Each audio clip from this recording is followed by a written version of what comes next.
Welcome to the Animal Training Fundamentals Podcast, where we have fun with practical application and we go deep into the science of behavior. Put them both together and you get results, solutions for challenges, and the tools you need to achieve your training goals. I'm your host, Barbara Heidenreich. Let's talk training. Welcome to the third and final episode of Freeing Crabs from the Bucket, the power of proper attribution. I hope you've enjoyed letting me read to you. The article that this comes from is one that is part of a course that I created for our global online animal training series. And again, you can take that course at atfgoats.com. You can also download this PDF so you can have it for your records. And it showcases the wonderful benefits to our industry when we provide proper attribution. And of course, it does show the dark side as well when there is plagiarism going on. And now in this part 3, we're going to look at how do we give proper attribution. There's actually quite a few distinctions that we need to understand. And to be honest, doing this course, preparing this course was really quite enlightening for me. I learned a lot about what it takes to give proper attribution. So I have a feeling it's going to be really helpful to a lot of folks in our industry. And I hope you will enjoy this. So let's go ahead and dive in. Questions and misconceptions are plentiful regarding what content requires attribution. This has led to many sources of intellectual property being left unrecognized. As mentioned, a general guideline is that if the material was inspired, influenced, or otherwise generated from material not original to the author, it requires proper citation, permission, or license. The following chart, which I will do my best to try to synthesize for you in a podcast, shares some common misconceptions about content and recognizing original source material. So here we go. We're going to try to go over this chart. So, and again, this is all available in a download of a PDF download of what I'm sharing with you here. Just go to atfgoats.com to access this content and get a hard copy of everything that I'm sharing with you right now. So here's a misconception. Not knowing attribution was required makes it excusable.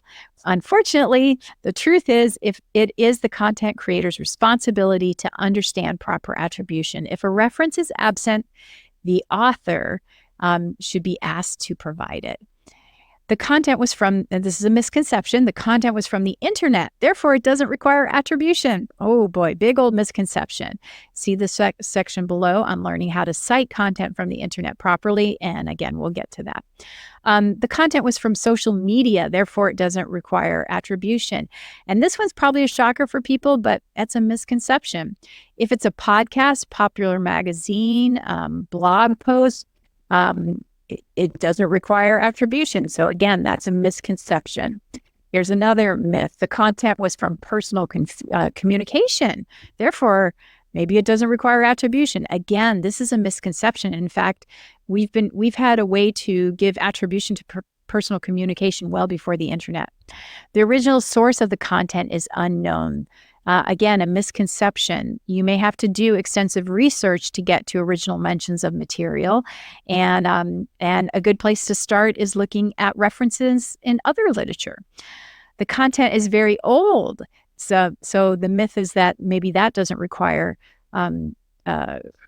attribution. But again, this is a misconception. Even as science evolves, there's material that still stands the test of time. Relevant content that is utilized, even if it is old, should be cited. Here's another misconception. The content is probably public domain. So this requires determining whether something is public domain, which we defined a little bit earlier, meaning that the exclusive rights have expired, been waived, or are not applicable. Here's another misconception. Another source did not provide attribution, therefore it does not require attribution. So that's a misconception. Someone else's mistake is best not modeled. Practice proper attribution moving forward. There are too many ways to cite the content, therefore it doesn't require attribution. So again, a misconception. Just because it has different ways to be cited doesn't mean it can't be cited properly. There are resources to help with that. Photos and videos do not need to be credited or require permission to use. Woo, that's a big misconception and can actually get you in a lot of trouble if you do not cite them properly. And that's coming up a little bit later in the article. The use of materials falls under the category of fair use. So this can be difficult to defend or prove. You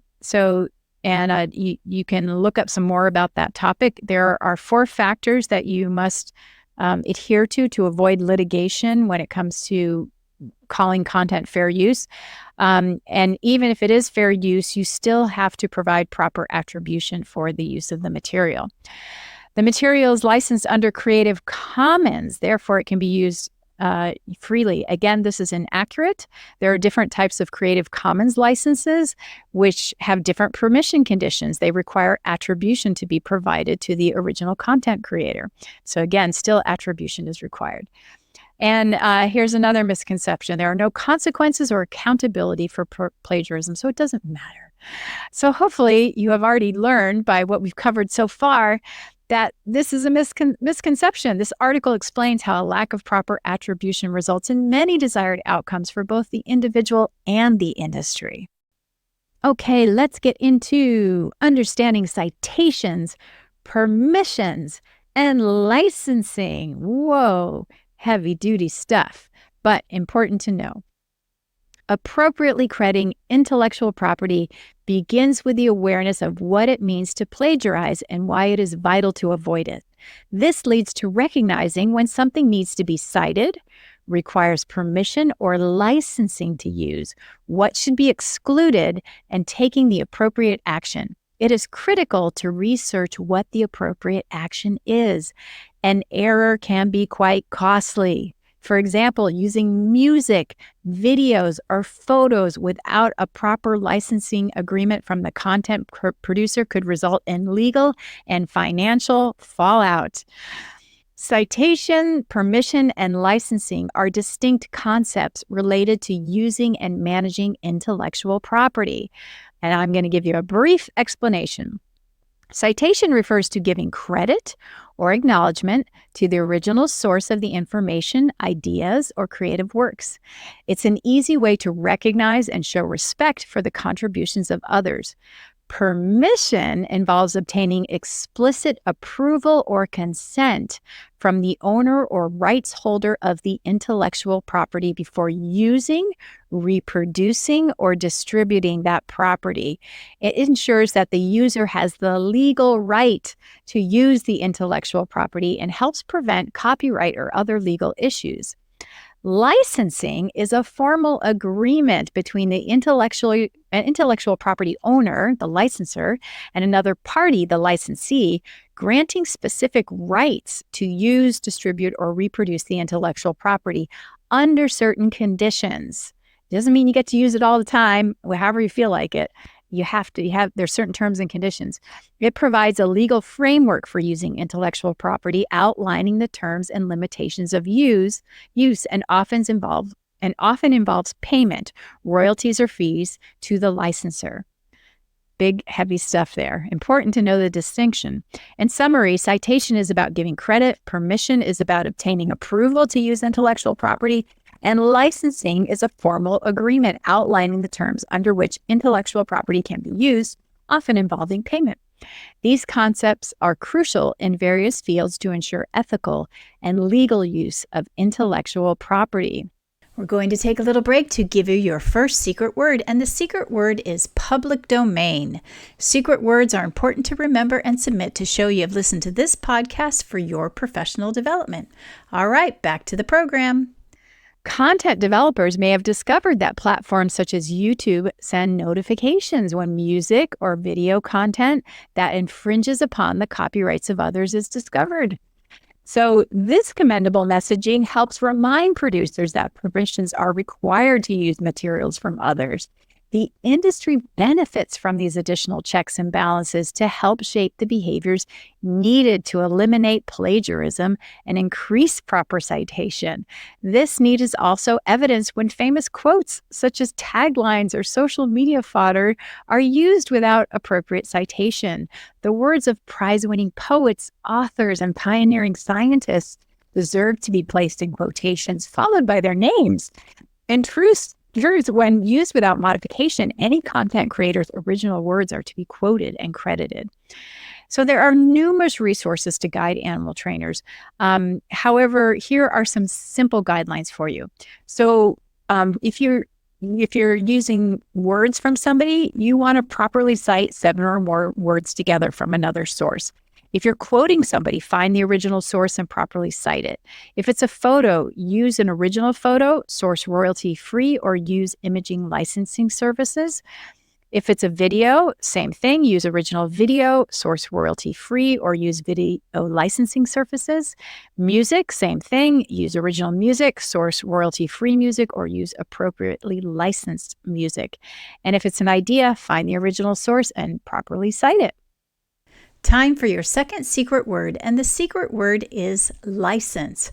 All right, let's get back to the program. Now let's talk about how do you implement attribution.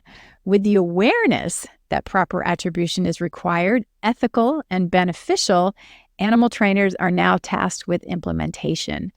This requires taking responsibility for applying proper credit as needed. So now we're talking behavior. This also includes learning to cite correctly, ask for permission, and license material. It also includes modeling this behavior and encouraging colleagues to do the same. This may include asking colleagues to provide references or explain where they learned something. Information that is passed on to new employees should include from where it was originally sourced. When infractions are observed, they can be addressed with instructions on how to attribute intellectual property correctly, and why it is to the industry's benefit to avoid plagiarism. Before the days of the internet, and since then, it has still been appropriate to cite something learned from a conversation using the words personal communication. This specific citation type is invaluable to the animal training industry due to the emphasis on oral traditions and practical application. Much of what has been accomplished is not committed to a written record to the extent it could be. However, it can still be adequately attributed to its origin. Fortunately, there are resources to help content providers properly cite blogs, YouTube, magazine articles, social media posts, podcasts, conference lectures, webinars, movies, apps, websites, songs, ebooks, personal communications, and much, much more. Citations are not limited to just books and research articles. Essentially, the question of how to properly attribute a resource is easily addressed no matter the resource.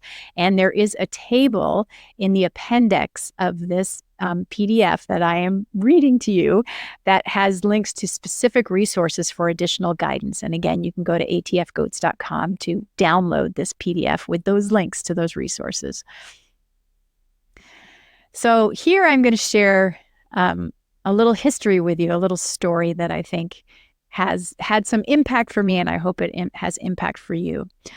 So the most sampled drum beat in music history is known as the Amen Break from the Winstons' 1969 track, Amen Brother. This brief 7-second long section has been used in more than 6,000 songs across various genres and styles. The drummer, Gregory Coleman, never received any royalties for the use of his work, despite it being used in such prominent artists' work such as Salt and Pepper, NWA, and in the theme song for the animated feature Futurama. Because of its extensive use, this beat is highly recognizable. Nevertheless, most artists or content creators would agree that it does not make it public domain. The original source has been identified. And as sampling pieces of music created by other artists became more prevalent, the music industry recognized that this infringement of intellectual property was unacceptable. licensing was re-examined and new laws were created. In 1989, the Beastie Boys created a groundbreaking album called Paul's Boutique, and that album predominantly relied upon sampling. And they were one of the first to spend an estimated $300,000 purchasing licensing rights to music from other artists to create the historic album. Since then, even stricter laws on licensing music samples have been implemented to protect the intellectual property of those in the music industry. So it's now common practice to credit and compensate artists for sampling their work used to create new audible art. The precedent is there. Industries can change their practices to include proper attribution and, when relevant, compensation. So it leads me to think about our community and seeing that we can make change too. Follow the example of the music industry. So recently, prominent voices in the animal training community have suggested that crediting sources is unimportant because it's too challenging to identify where the idea originates. I disagree. The author hopes this commentary helps refute this perspective. As noted by Epstein, new ideas are not randomly or spontaneously generated, but partly developed from exposure to diverse stimuli. In the world of animal training, those stimuli often come from the sharing of information, an example from others. Building a community that regularly practices respect for the work that precedes our own can create a system that makes tracking the history of animal training easier. As discussed here, the animal training industry has many benefits from appropriately crediting ideas from others. It is also harmful when the practice is lost or non-existent in the repertoire. It starts with simply being aware when information is not original to the content provider. Proper attribution can grow from that awareness. Furthermore, there is a plethora of resources to help professionals provide appropriate attribution. As more animal trainers learn, teach, model, and hold each other accountable for proper attribution, it can become a standard practice in the industry. So, a dreary perspective prevails in the stark metaphor of the crabs in the bucket. However, envision a transformation where these crabs unite to construct a pyramid standing tall on each other's backs. And through this collaborative effort, they elevate one another. Once liberated from the bucket's confines, they look back instead of abandoning their counterparts, and they extend a helping claw and pull the others up. Within this network of mutual support, each crab achieves their goals and propels others towards success. The notion of being a crab in a bucket transcends all that initial negativity. It emerges as a symbol of collective triumph and the potential for something truly extraordinary. So thank you for listening to this long explanation about reaching our potential by recognizing others, also known as freeing crabs from the bucket. I hope you enjoyed it. Please visit atfgoats.com to download the PDF. And also, if you'd like to watch the course and the presentation with video examples that dives a little bit deeper into this topic. We did it. We made it through the 3-part series. Thank you so much for listening. You'll have to let me know what you thought of this 3-part series. It was a pretty heavy topic, but something that was pretty important to discuss. So if you like more of this kind of stuff, let me know. If you'd rather have something a little bit different, well, let me know about that too. I look forward to hearing from you, and I look forward to seeing you in the next episode. Take care. If you liked what you heard today, visit animaltrainingfundamentals.com for more quality content on animal training. You'll find courses, community, and extensive video examples from my consulting work around the world. We'd love to have you join our force-free family.